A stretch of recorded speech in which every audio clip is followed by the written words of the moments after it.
Awesome. Okay. Well, good morning, everyone, and welcome back, as always, to the We Wish You Wealth podcast.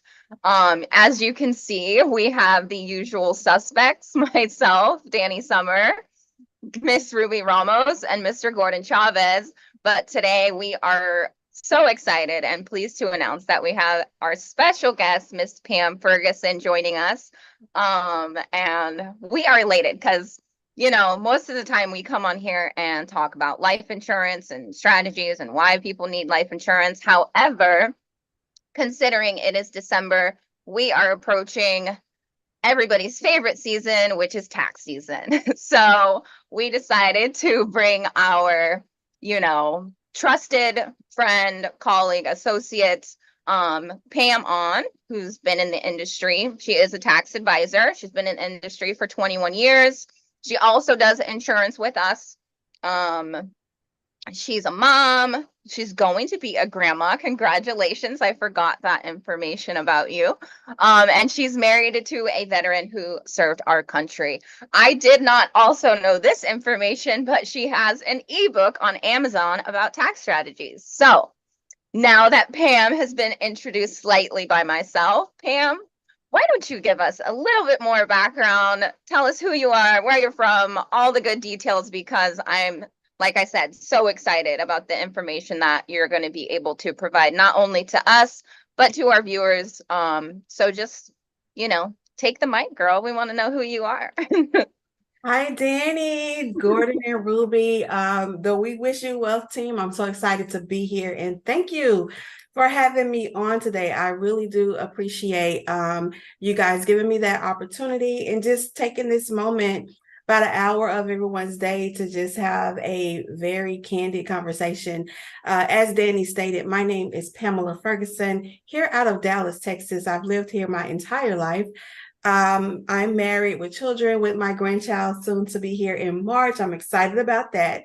But just to get into my history and experience, I've been in the tax and insurance industry for 21 years now. And when I started out, people always ask me about how I was in both fields for the same amount of years. And the thing is, when I started out very blindly. I didn't know anything about taxes, and of course didn't know anything about insurance, but there was a death benefit attached to it. So once I got started, I literally was reading an email that we were going to get laid off at work. And I decided that at that moment that I was going to start a tax office because of people that I knew that were already in the industry. So what I did was got out and I did a lot of reading, research, and just opened the doors, and someone mentored me. Fast forward over the years, what I began to see was my community was missing out. Back then, I don't know if you guys remember, but we used to get those instant refund checks. They used to call them RAL. Refund anticipated loan, I think is what it stands for. And you could go into a tax office, get your taxes filed, and you got a check within an hour. And so for me, what stood out was people were running to get those checks, and they were losing a lot of money because that quick money cost a lot. But because it was a huge refund, people missed it. And so I met a lady who came to my office, and she said, do you realize you're in everyone's business? And I'm like, what are you talking about? And she said, well, you see everything. You know everything about people when they come in you to file your taxes. Why aren't you in insurance? And so she gave me 2 weeks to pass that exam. And she's like, I understand that you have to run your office, but I'm going to give you 2 weeks, and I'm going to give you one piece of advice. And she said, go and get your license, because you can literally write your own check. And that stuck with me. She said, get your license, never let it expire. So if I'm perfectly honest with everyone here, when I got that license, I never let it expire. But there were years in between my 21 years that I didn't even use the license. But when I was on my lowest level in life, I used my license. So she was definitely telling the truth when she said that. And I wasn't even planning to share that, guys, but I decided that something told me someone needed to hear it. So I shared that story. But that's a little bit about me and how I got started. I've stuck with it for, of course, 21 years. And I'm excited about it. I'm still learning today. And I just look forward every year to all the changes, to teaching people, and to even experience my own, advice or recommendations to people. So whatever I tell people, you better believe I'm looking at doing it myself as well. Awesome. Thank you so much. I did not know that story. I didn't know.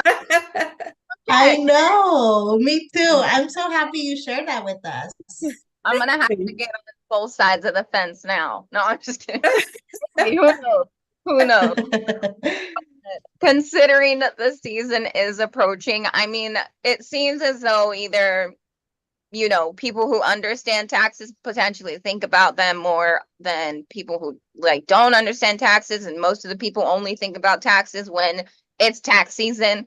But otherwise it's something that's kind of like swept under the rug. So or because it can be an overwhelming concept that may be hard to understand. There's questions that people may have but they don't know how to ask. So we're going to kind of segue into a little Q&A, and we're going to obviously be educated. Obviously, as I said, hope to educate other people. So I guess let's start with Gordon. What kind of questions do you think that people have when it comes to, taxes or tax strategies or all of that stuff? Yeah, and it's a great subject. And Pam, thank you so much for taking the time to join us today. So we'll keep it simple with the first question. The first question is, what's the difference between tax credits and tax deductions? Well, that is a very good question, because if you pay attention to social media, after today, you'll understand that a lot of people don't understand it. You'll hear people use pretty much credits for everything. So I'm really happy that you asked that question, because now with the knowledge of knowing the difference, you could actually look at your life for 2024 and determine this will fall under tax strategies, which we'll discuss later. But your tax credit is something that's going to reduce your tax liability or what you owe. Okay, so it's like a dollar for dollar reduction on what you owe on the tax return. Or you'll hear me say liability. When I say liability, I'm talking about what's due when you file your tax return. A credit, so let's just give an example of $1,000. If I say you have $1,000 tax credit, that's going to lower your tax bill by $1,000. Okay, so if you owe $1,000 and after the fact we say, oh, we found a credit for $1,000, now we've lowered that bill to zero because we had a credit for $1,000. A deduction, on the other hand, is going to deduct from your income, which is subject to taxes, the taxable income.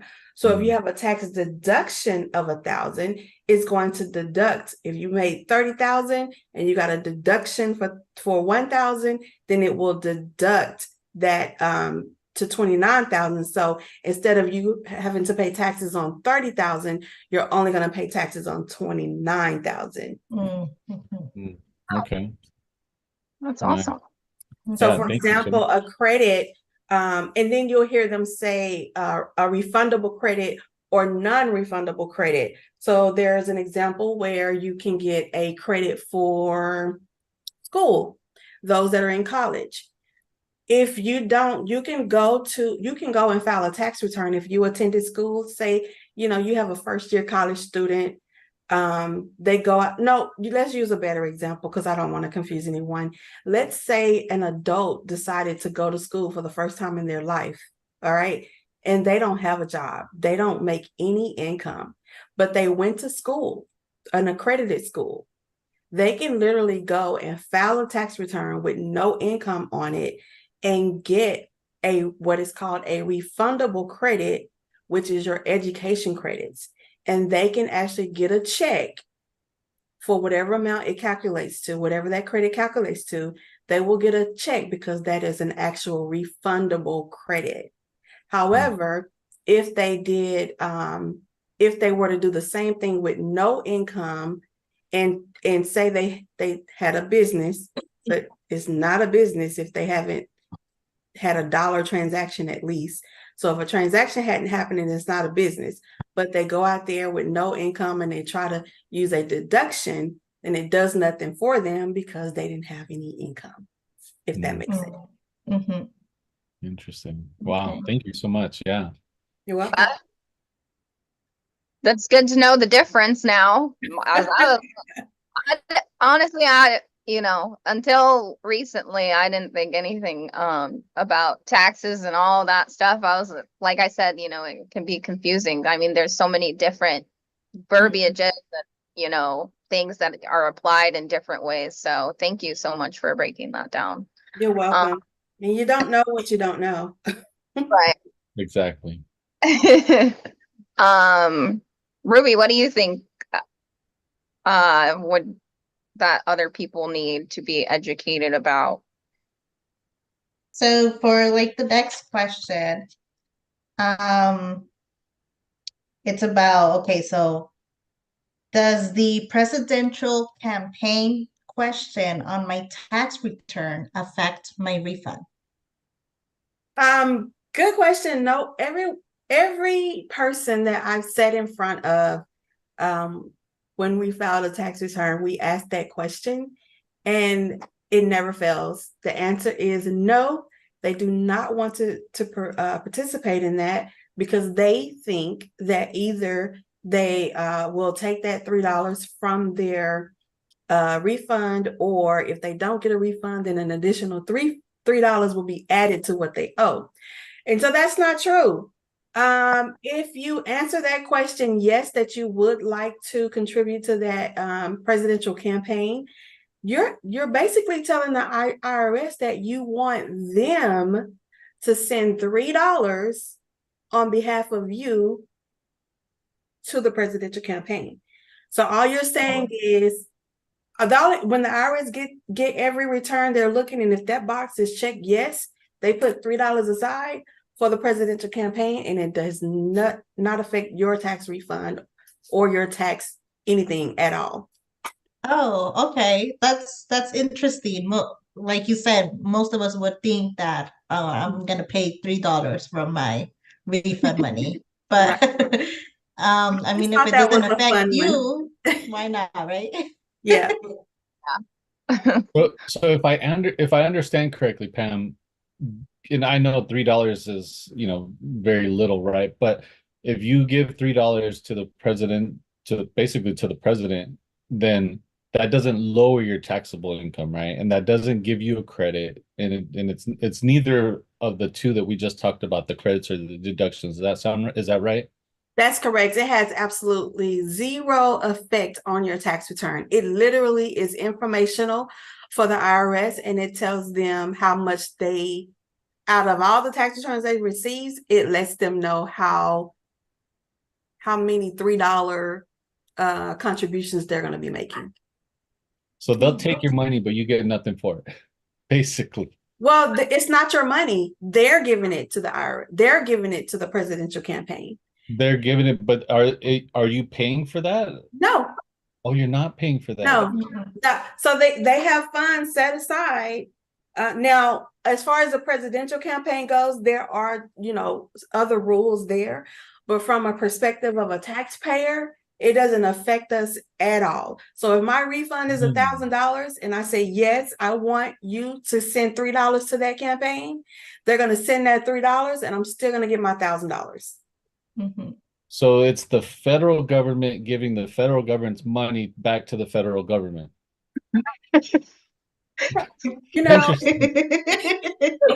Listen, you know how that goes. Okay.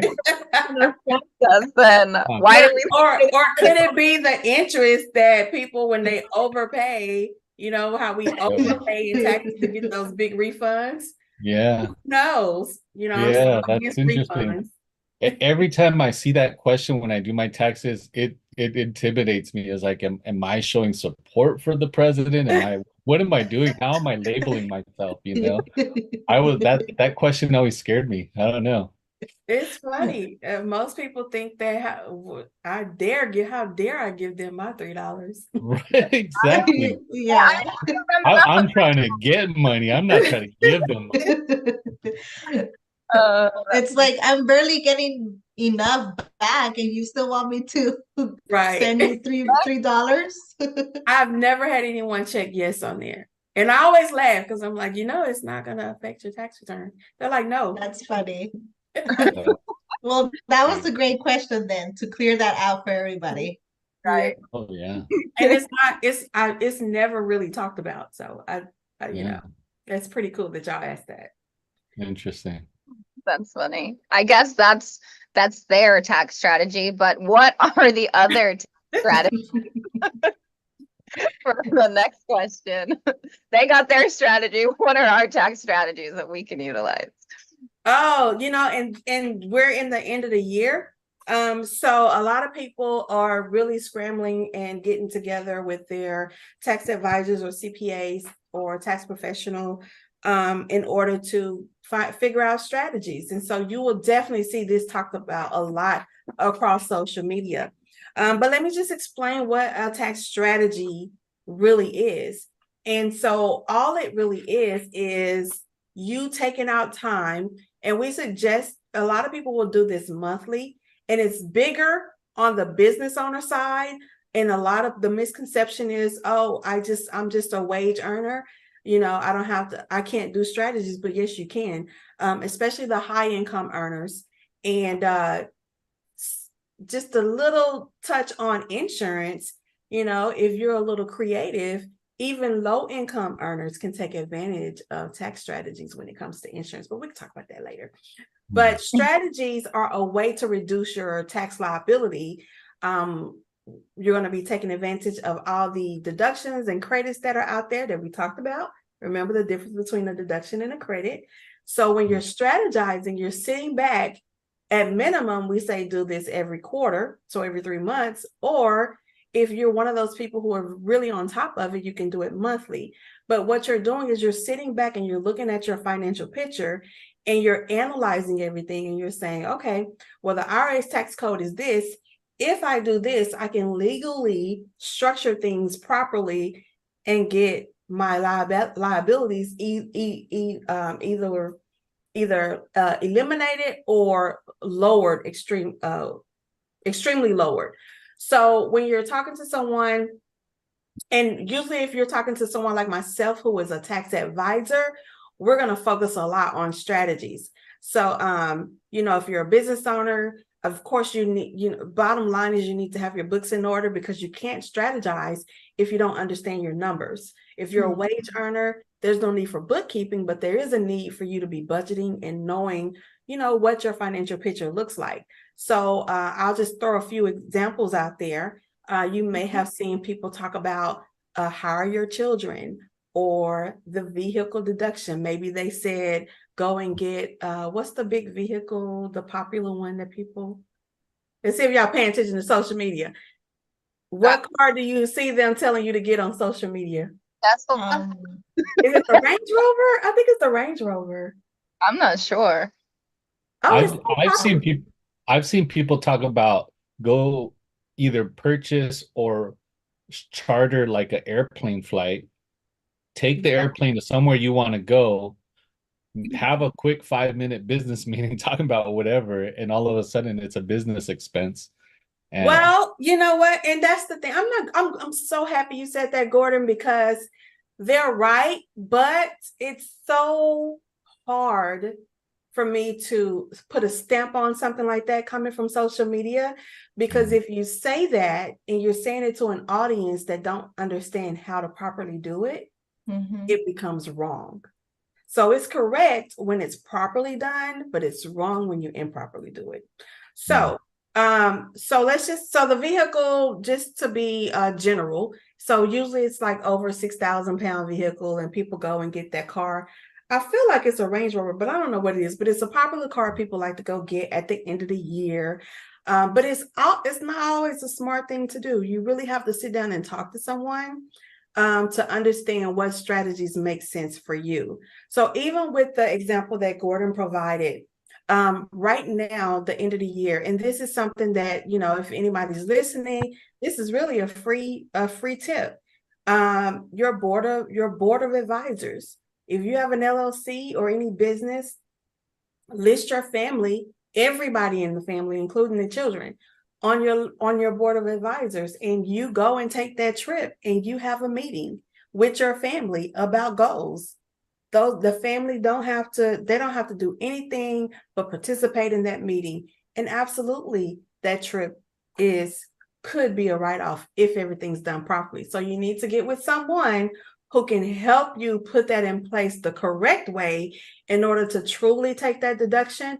But you absolutely can do that. And that is a perfect example of tax strategies. Wow. I got a question for you, Pam. So you mentioned hiring your children. I've been hearing a lot about hiring your children, and my understanding is that if you have a business, you can hire your children, even if they're minors. You can pay them, I feel like it's like a $12,000 a year limit or something. I'm not sure what that limit was. I can't remember. But when you pay them that $12,000, you can potentially put that money into some kind of a financial vehicle or insurance vehicle, and that money is tax free because minors don't pay taxes or something like that. Does that sound right to you? That's true. That is very true. And so for 2023, the standard, so your key to understand how much you can pay someone tax free like that, or your child tax free, let's be specific. The maximum you can pay them is going to be $13,850 for 2023. So, that's another thing that you have to understand how to do it, because it's a way to do it. So, for example, if you were to get off this podcast today and say, you know what, Pam confirmed that we can do $13,850 per kid to write off our taxes. And then, so I understand that, each of you are in California, so I have to be careful here. I'm in Texas, so we don't have state taxes. So this is federal I'm speaking on. So you still have taxes on your state that will affect you, possibly on the state side. On the federal side, you can do $13,850 per child under 18 years old. If that child is over 18, we want to look at a different strategy, but there are strategies out there. And you have to truly hire them. And there's a way to do it all. And that's where I was speaking about whether you were a high income earner or a low income earner. Low income earners receive a lot of money when it comes to refunds because of earned income credit. So if you're looking, I'm talking about two different things. I'm sorry. I was going to go into the tax strategy. So, but we're still talking strategy. So if you take that $13,850, and let's just say you have 3 children, you're taking $13,850 from each kid. All you have to do is make sure that child, doesn't really matter how old the child is, can they do the work? Can they successfully do the work you assign them to? Children are great with social media. Children are great with text messaging. Children are great with filing and shredding. So you can find something that they're able to do, and you can pay them for that, but it has to go to their bank account. You have to truly hire them in your business, and you can do it. But then there are some other things that has to be done on the back end that you'd have to talk to someone like myself to be able to successfully pull that off. But it is 100% doable. And there's a way to do it too if your children are grown. Okay. So why don't we just say right now that for everybody viewing or anybody that might see this is not financial advice. None of this, like Pam said, don't just take what was said here and then go try to implement it without the right advisor. And what I'll do is I'll put Pam's link in the chat on the YouTube channel. So if you want to reach out, if you hear something that you're like, dang, I need to figure out how to do that and I want to do it correctly, you can follow the link and reach out to Pam directly to get the right advice for your situation. for your state. Like she said, the three of us are in California, but she's in Texas. So you got to know the laws that apply to your state and to be able to do it correctly. And so I'll put the link in there. But just as a disclaimer, right? None of this is financial advice. This is all podcast. I guess you could say it's education or entertainment, or we're just sharing strategies, we're sharing examples, things like that. So I'll pass it back to Dani. Oh, thank you. Yeah, but I was gonna say, but Pam said no.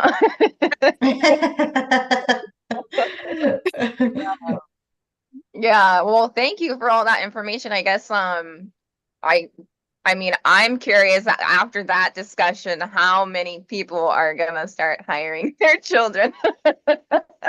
Seriously, like just based on all of the information, like, and I mean, you're not only based in Texas, are you? Like people in California can reach out to you and you can assist with them as well, right? Or Absolutely, I'm virtual, so I work with everyone. I have some California clients currently. okay, awesome, good to know. Let's see, what other questions do you guys think that we have? Gordon, you want to take the mic back or? Yeah, we can do that. Let me see. So we talked about credits versus deductions. We talked about giving our money to the president. We talked about tax or giving the president's money to the president, I should say. Yeah. I wonder if that's just a creative way for them to reallocate funds back to the president. I don't know. That's interesting. Well, it's the presidential campaign, so it's whoever campaigning campaign. for presidency.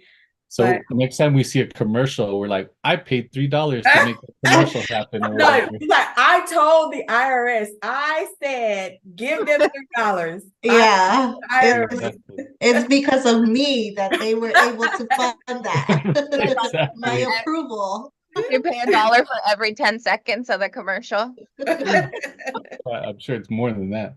Right. All right, so I got a question for you, Pam. So should I file tax returns even when not required?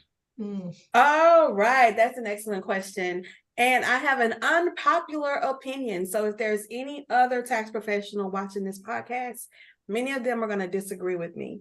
How I'm used to people disagreeing with me, but my point was proven when COVID hit. So my answer is yes. Everyone should file even when they don't have to.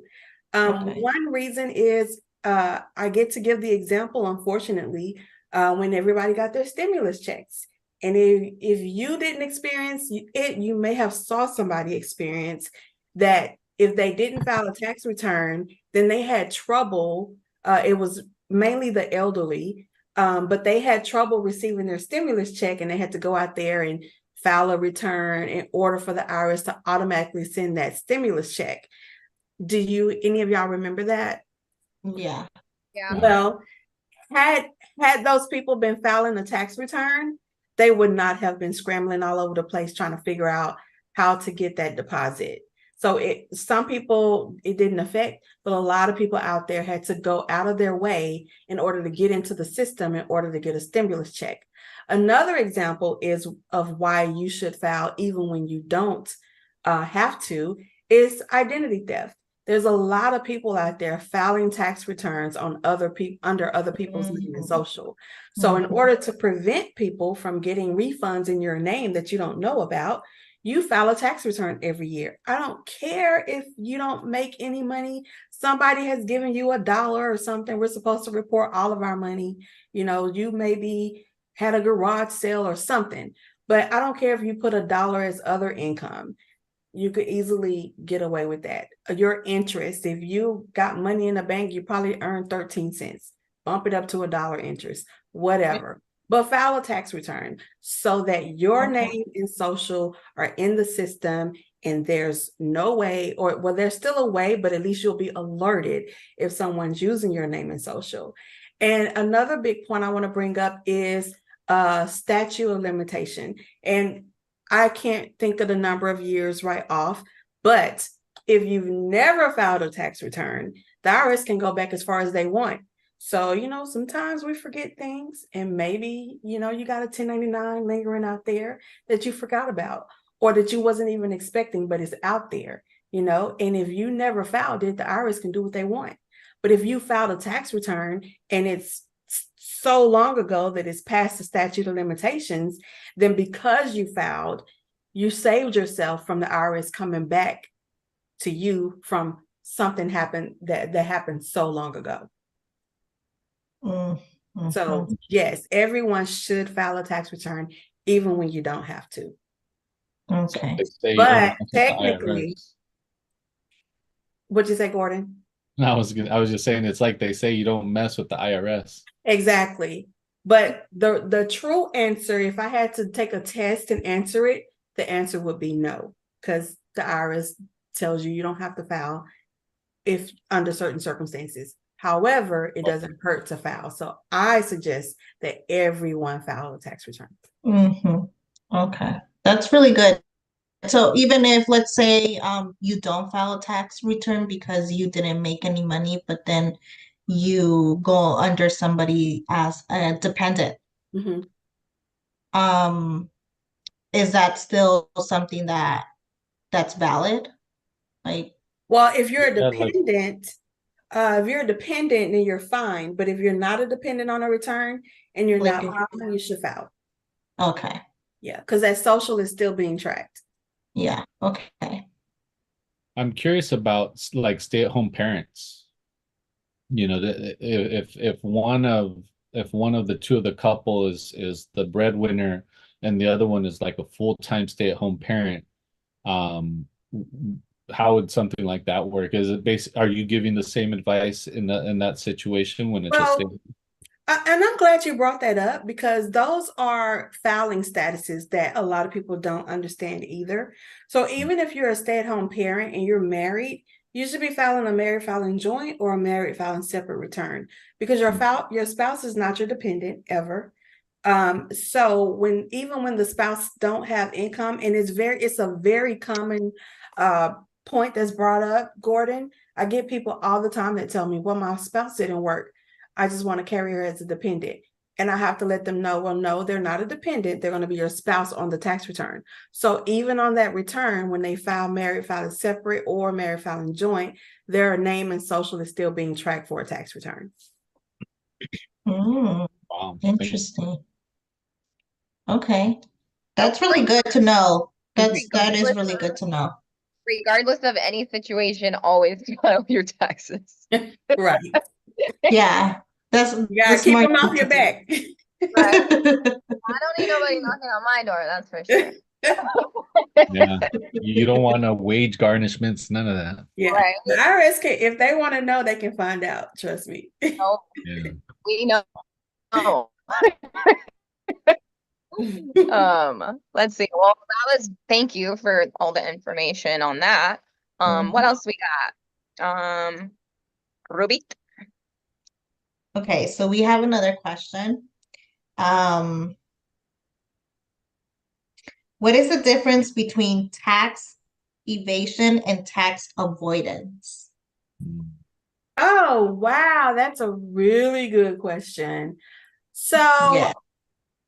so tax evasion, and tax avoidance. Let's see how I want to put it.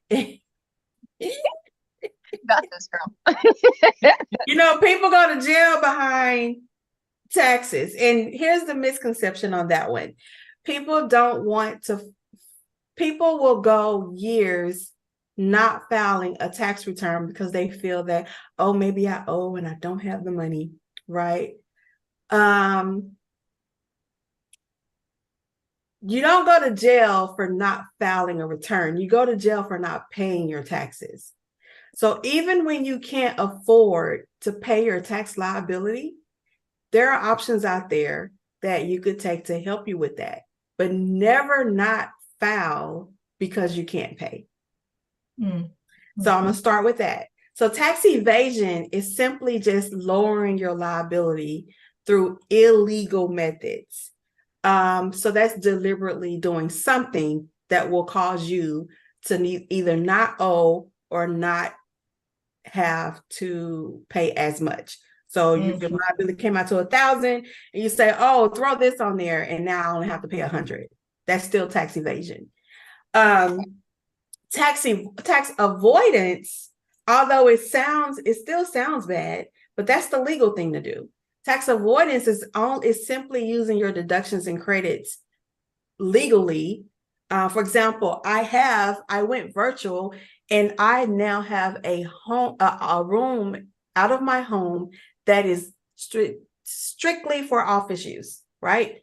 So instead of leasing an office, I lease my office in my home to my business. And I created a deduction. Okay. Now, if I had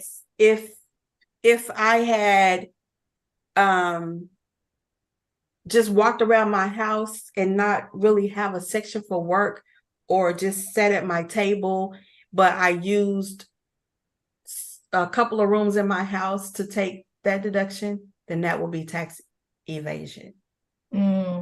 Okay. Because I didn't follow the rules.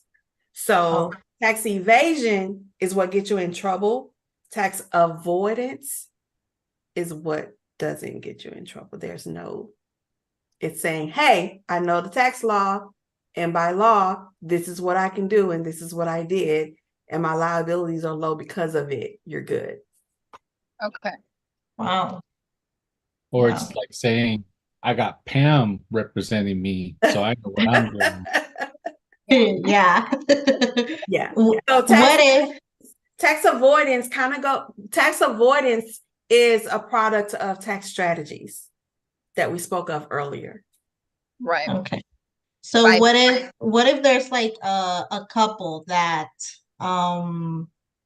they both have different professions, but they're both working from home, and they're using one specific room for the office, just like you were using a room for your office, and it became a deductive on your taxes, but the wife and the husband share that same room as their own office, even though they're doing different things. Can they each file? Yeah, they just work out a plan. So if, let's just say that space that they're in, because you do have to, one due diligence that can be done is you reach out and you see what's the going rate for a 500 square feet office space, right? In your room just happens to be 500 square feet. Whatever that rate is, you kind of like it is good to go with that rate. So that husband and that couple, they just say, hey, this room, if I were to go out and rent this space, it will cost $800. So between us, we pay $400 a piece because we're sharing it. Okay. But even if one person, sometimes now in a case like that, when you're dealing with couples, you'll find a lot of advisors will, they'll look at different scenarios depending on the business, what strategies are already set up. One person with the business could take the office deduction, the home office deduction, and the other just leave it alone and keep it simple, and it still will work out. But then it will take someone looking at different scenarios, and of course, taking every quarter, going over what's available to them, what's possible, and just looking at the numbers will help you determine that too. Right. I was going to say, does like the income of the spouse, would that affect who should take like more of the, Well, it just depends, because perfect example, if that couple had children and they hired the children, right?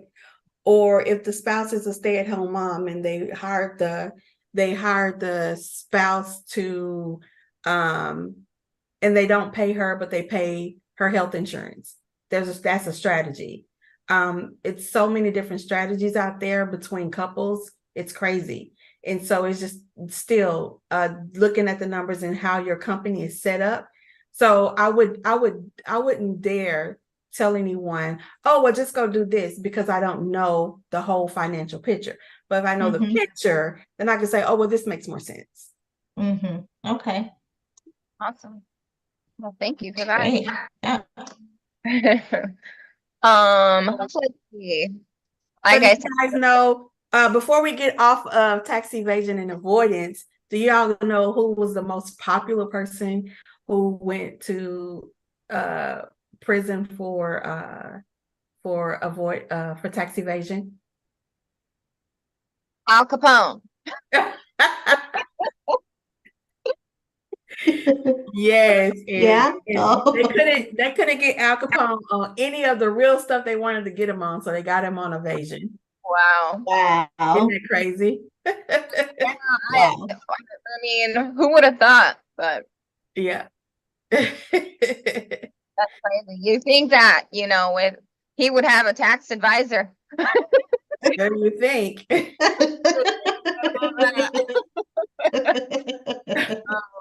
He wasn't that gangster, huh? No, Yeah. apparently not. Real gangsters pay their taxes.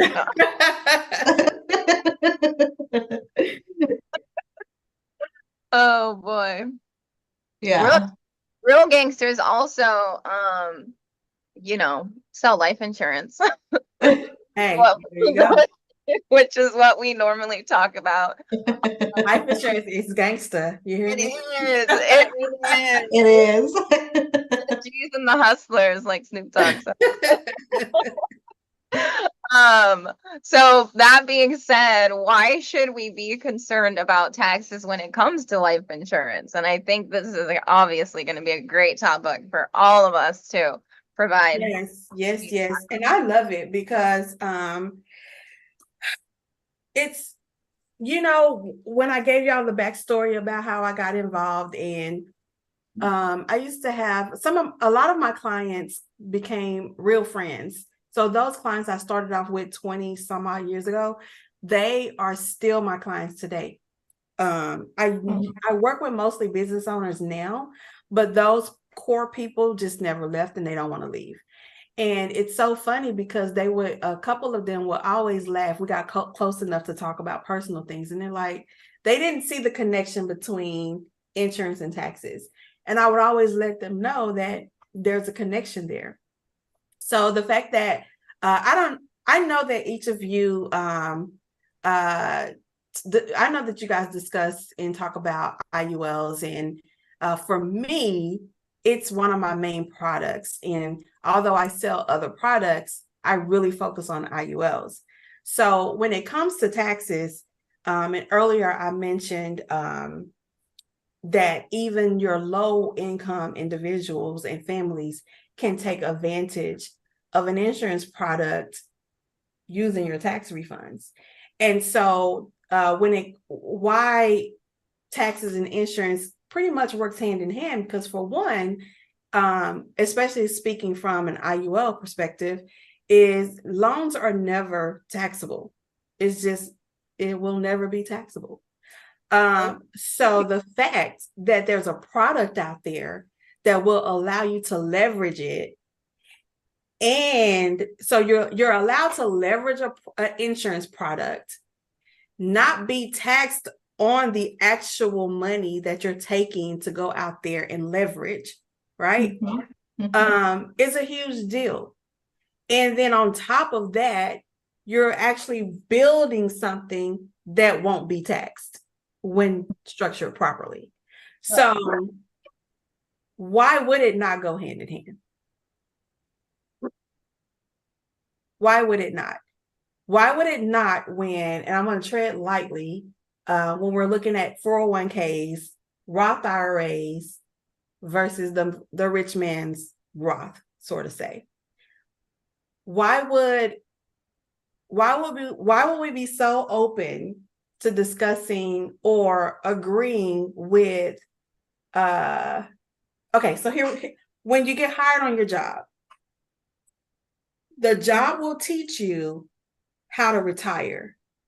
When I say they'll teach you how to retire, is they will promote contributing to the 401k, right? Correct. But they don't promote how to retire when you get ready for retirement. And why do they do that? Well, because they get an incentive for you participating in that 401k. So I'm not saying that you shouldn't, everybody should do what fits them, But just think about it. So if you're not thinking about taxes while you're preparing for retirement, you're digging yourself a hole. And I see it every single year with my clients. So if I've been in business for 20 years, you better believe I've seen people retire.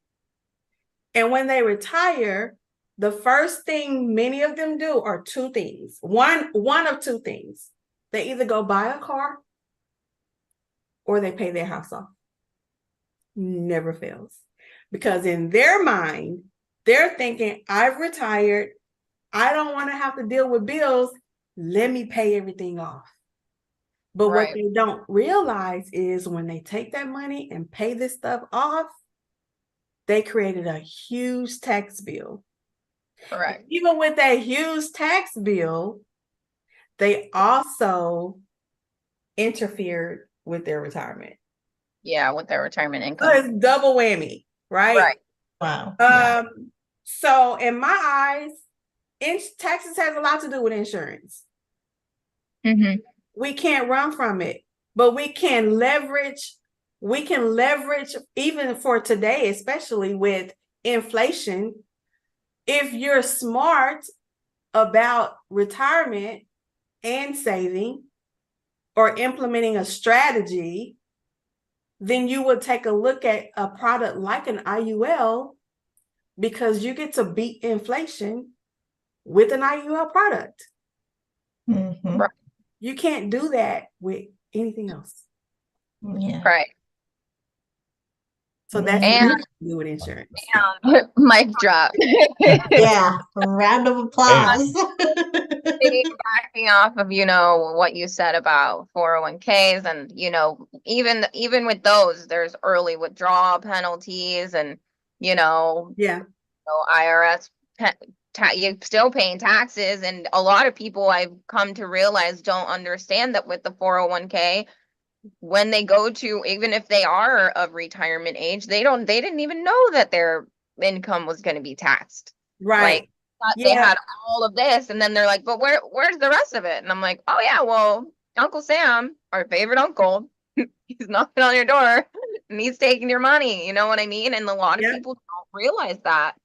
That's true. I'm currently helping my brother purchase his first home. And he's, of course, taking the money from his 401k. And they call it a hardship when you take it out your 401k for the purchase of the house.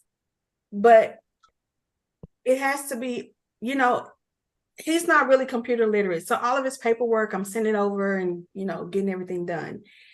And he calls me. So he requested $30,000 out of his, that's what he was eligible for. I don't know how much is in there, but he was eligible to get $30,000 out of it. And I had the paper on here it is, right in my face. So just so you guys, I'm being totally honest here. Oh, I thought it had the total amount he had in there. But anyway, he was eligible for the $30,000, so he's taking the $30,000 out, right? But they requested that he send over the contract for the house. So he had signed the purchase agreement, but we hadn't got to the contracting yet because he hadn't agreed. We were waiting for inspection and all that. So he was just interested in the house at this point. So he's trying to get ahead of the game by taking out the $30,000. Well, they deposit $4,000 in his account. And he's calling me. He's like, hey, they only put $4,000 in the account. And I said, well, they probably looked at the paperwork and saw that at this stage, he only had about a little over $3,000 that he was out of pocket for earnest money and all that, right? So they looked at the paperwork, and although he requested 30, they gave him 4. Wow. Now imagine if he was pulling from an IUL. Would he have to go through that? No. No checks, no monthly payment, no nothing. That's your money's in there, and like, how much do you? So now you're buying a house. Now you have a budget that you don't want to go past on your mortgage, but you also have to calculate in how much you got to pay back out your check now because you took out this loan. Right. Wow. Do we have to do that with an IUL? No. And the other thing about that too is, I mean, even if he didn't take the loan from his 401k and he went to a bank, their interest rates are so high. And like right now, we have a company that, their their interest rate is at once, you calculate everything, it's 0.91%. And it's like, bro, it's mind blowing to me. The things that we're able to accomplish. And with insurance, there's so many tax codes, IRS tax codes and guidelines around these products that that protect it from taxes. Yeah. And Mhm. And like, you know what people don't realize is just like a 401k, the IUL is nothing but a tax code. That's all it is. right. Just like Mhm. 401k is just a tax code. Yeah. Oh boy, we could dive really deep into this. Yeah. I mean, we don't have that much time left, but we're definitely gonna have you back on, Pam. So Oh, thank you. we'll get into that another day. Let's see. Gee, you got any ideas? Any questions? I mean, we're entrepreneurs, so do you have any questions about, being an entrepreneur and business ownership or whatever that may be that you're curious about? Yeah, so specifically for entrepreneurs, you see a lot on social media regarding LLCs and S corps and how to be, tax efficient when you're running your business if you're just a solo entrepreneur. So when would it be appropriate? When do those fit best for entrepreneurs that are running their business and maybe they're just a solo entrepreneur and they want to be as tax efficient as possible? Well, that is a good question, Gordon. Thank you so much for that, because one problem that I see is people wanting to elect S Corp status. So let's talk about it real quick. A sole proprietor.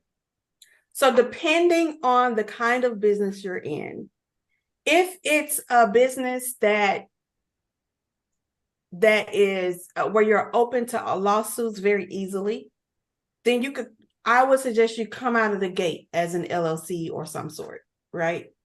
But let's just say you just sell jewelry, or you make, I don't know, belts. I don't something simple like that. Be a sole proprietor, just get the money. Just get transactions, have income and expenses. Because when it comes to business, people harp way too much on getting that LLC or that S Corp or that corporation or that partnership. It's way too much focus for new business owners. Now, a seasoned business owner, you're probably LLC'd already. You definitely want to not come out the gate as an S Corp. And all S Corp means is you're still an LLC. You just told the IRS, tax me as an S Corp. What that means is now I have to be on payroll. You're required to put yourself on payroll when you elect S Corp status. The reason, from our perspective, from a tax advisor perspective, to elect your S Corp status is your net income. That means your income after your revenue comes in and you deduct your expenses, your income after that, if it's more than 30, 40, the lowest I'll go is 30. But I say around 50,000, that's when you want to start electing S Corp status. If you elect it for anything lower than 30,000, then you're just losing money. You're losing money because now you're paying someone to file that S Corp tax return, which is the 1120S. Now you're required to put yourself on payroll. So you're paying payroll taxes that you really shouldn't be paying because you don't really make enough to be electing S Corp status. And then you're just creating bills at that point. But once you have a net profit of between 30, 50,000, that's when you start talking to someone about electing S Corp status. And you can always, so if each of you were to go and pull your books now and look at your net profit right now, and you're seeing you're at a profit of about 40, 50,000, we can always elect to backdate that S Corp status to the beginning of the year. And we would run payroll to make those numbers fit. So just because the days has passed doesn't mean that you don't have time to fix it, but we can always go back. As long as we're within the year, in that same year, we can go back and make corrections and recreate payroll in order for you to be in compliance with that S Corp. Most people would not be electing corporation. That's a double tax situation, and it's rare that anybody would want to have a corporation, but there are reasons where people will want to create a corporation, but it is rare. So most people have LLCs. When it comes to partnerships, I always tell people to do your due diligence, check your partner. I don't like partnerships, but sometimes it's required. But it is perfectly fine to work as a sole proprietor. It's just as your income grows is when you start to look at those other election statuses. Because an LLC, if you're a single member, you're still in the eyes of the IRS, you're still a sole proprietor. Mm-hmm. Yeah, thank you. Yeah, I think there's a misconception that's all over social media that when you transition from a sole proprietor to an LLC, you're saving on taxes somehow. And my understanding is that doesn't affect your tax. It doesn't affect your tax at all. An You're LLC, going to get taxed no matter what. Exactly. An LLC, if it's a single member, if it's more than one member, it becomes partnership. But if a single member LLC is the same thing as a sole proprietor, both of them goes on a Schedule C on a tax return. There's nothing treated differently. Mm-hmm. There's absolutely zero tax savings from going from a sole prop to an LLC. It mostly protects your personal assets from, like, as you said, from lawsuit and things like that. It's not so much a tax strategy. Exactly. It's definitely not a tax strategy at all. And when you have that LLC, you want to be careful to not commingle your money, because when you commingle, you kind of void that protection. So if you have personal and business accounts, but you're spending out of your business all of your personal and just spending, you actually put yourself in position to void that protection of that LLC. Wow. Well, there you go. Yeah, thank you so much, man. Wow. That was a lot of complicated vocabulary in that one. I'm just kidding. I know the basics. But we're gonna have to put together a Pamela Ferguson dictionary or something like that. Yeah. So, well, thank you for elaborating. So I not just on that, but so much on all of the questions that we've had to ask. I guess there's one last thing that we've heard about for new business requirements for entities, and it's like a new act that got passed. Have you heard of it? I mean, obviously, you have to have heard of it. Yes. What is it like? How does it work? Why did they enforce a new act on taxes, I guess, or for business? They did it. A simple answer is fraud protection. So it's CTA. That's the abbreviation for it. It's Corporate Transparency Act. It was actually passed in 2021, and it requires corporations, LLCs, all business entities. They have to file with the Financial Crimes Enforcement Network, which is abbreviated as FinCEN. I don't know if you guys ever heard of that, but you will be seeing it across social media because everybody's talking about it. But so when you see FinCEN, know that they're probably addressing that CTA, which is the Corporate Transparency Act.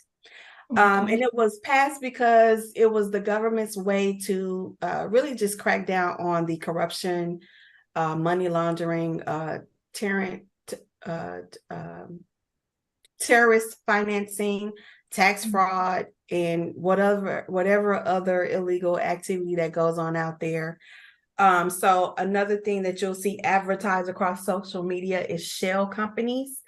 And so that's part of the tax fraud and just fraudulent things that's going on out there. So if you see anybody talking about shell companies, run, because they're probably doing something illegal. But that's why it was passed, and the focus is on smaller businesses, because we're the ones who have a little bit of more leeway to do those fraudulent activities. And we're exempt from how publicly traded companies are viewed, sort of say, and we're not as regulated. So any company that has more than 20 full-time employees, and in the IRS eyes, full-time employees means 30 hours a week, or 130 hours a month. So it's not necessarily 40 hours when we talk about full-time, when we talk about paycheck, but it's literally 30 hours considers you full-time. If you have a physical presence at a business in the US and you're filing a federal tax return or information return, such as an 1120S, any business return, your 1120S, your 1065, your 1120S is for your S Corp, 1065 is for your partnership, and 990 is your nonprofits, and 1120 is for your corporations. Those returns are considered informational returns. So the returns, so any filings of your federal tax return or an information return showing more than 5 million in gross receipts or sales, that's their primary focus. But everyone has to file. So that's just kind of giving you their focus. But they expect to see every person that has an entity to file. The violation for not filing, you have until, if you created your entity prior to January 1st of 2024. So every business that's created out there up until December 31st has to file before January 1st, 2025.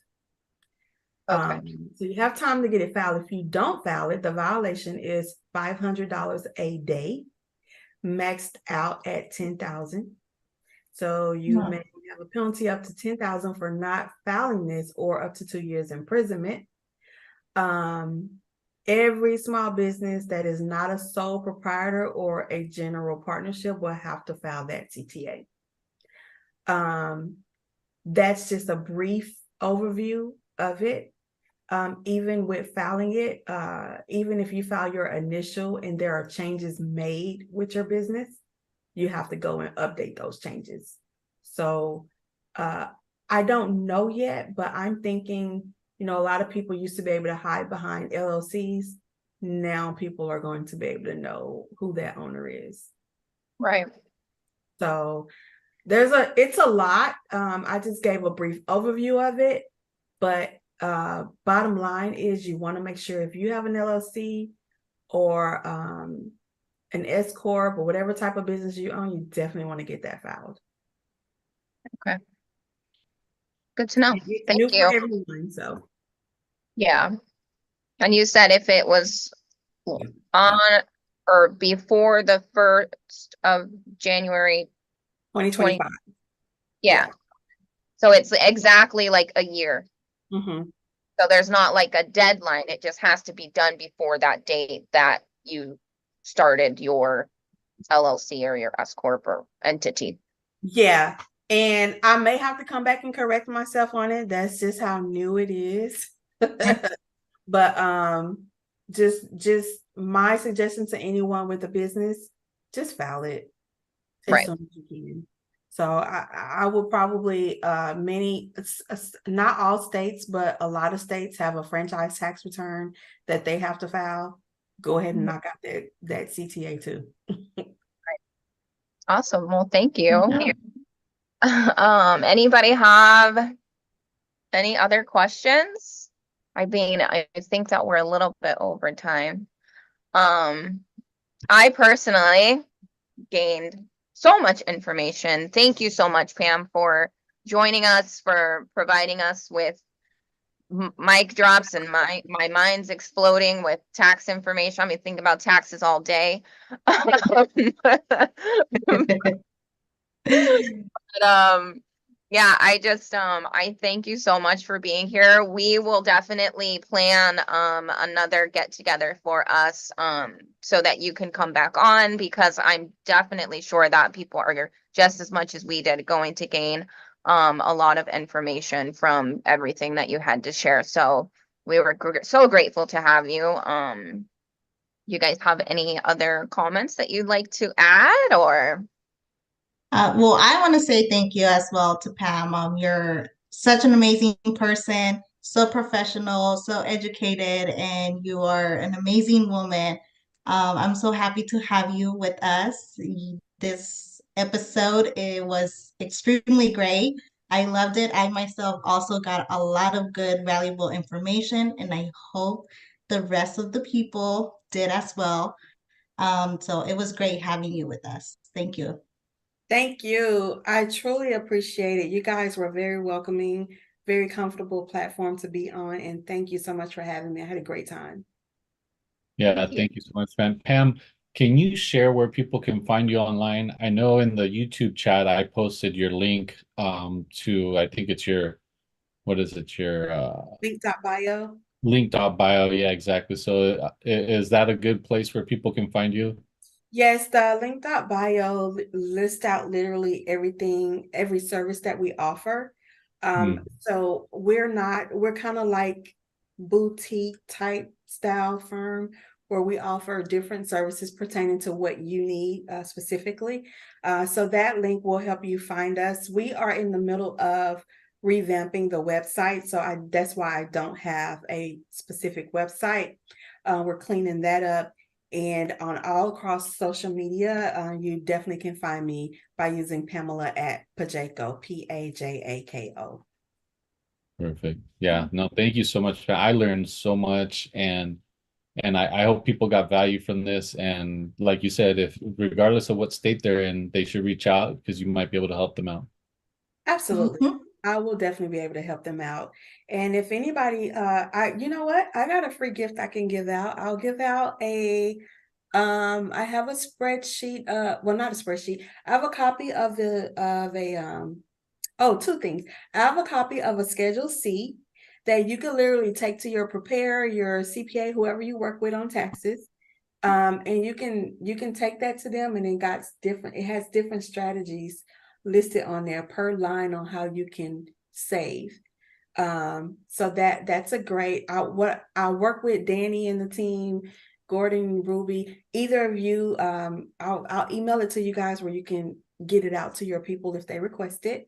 Another thing is, if you go to Amazon, there's an ebook that if you can download it for free actually, and it's really a fun read. I wrote it for strategies, but I had fun with it, so you'll find it's not your average tax talk in that book. It's going to give you strategies, but I play a lot. I like to laugh. So if you Yeah. go and get that book, you can actually download it, and it didn't cost you a thing. It's called Tax Strategies. I can't believe I can't think of the name of my book. Strategies with Pamela Ferguson, something like that. Guys, I wrote it a few years ago. But yeah, but the point is it's a free download. So if you go there, you can actually get it for free. Okay. Perfect. I'll be downloading it myself. Yeah, me too. All Yeah, right. I just found it. It's a Oh, did you? Conversations with the Tax Strategist by That's Pamela it. I've had conversations with the tax strategist. I could not think of the name of their book. That's so Yeah, embarrassing. and you can get it on your Kindle, so you can read it on your iPad or on your iPhone or any mobile device for on Kindle. So Yeah. very cool. Well, to save face, guys, I'm not a true author, so that's why I couldn't remember. It's just something I wanted to try, and I did it. So It's That's just great. you providing more value. Yeah, yeah. Yeah. No, we love to see it. All right. Well, as once again, I appreciate everybody's being here. I hope that anybody watching or who does come through and watch gains as much education as we did. We appreciate your time, Pam. I am unaware as to if we are going to be live on the 28th, considering that is the week between Christmas and New Year's. We will have to confirm that with you another time. But until then, we hope to see you guys again soon. And as always, we wish you well.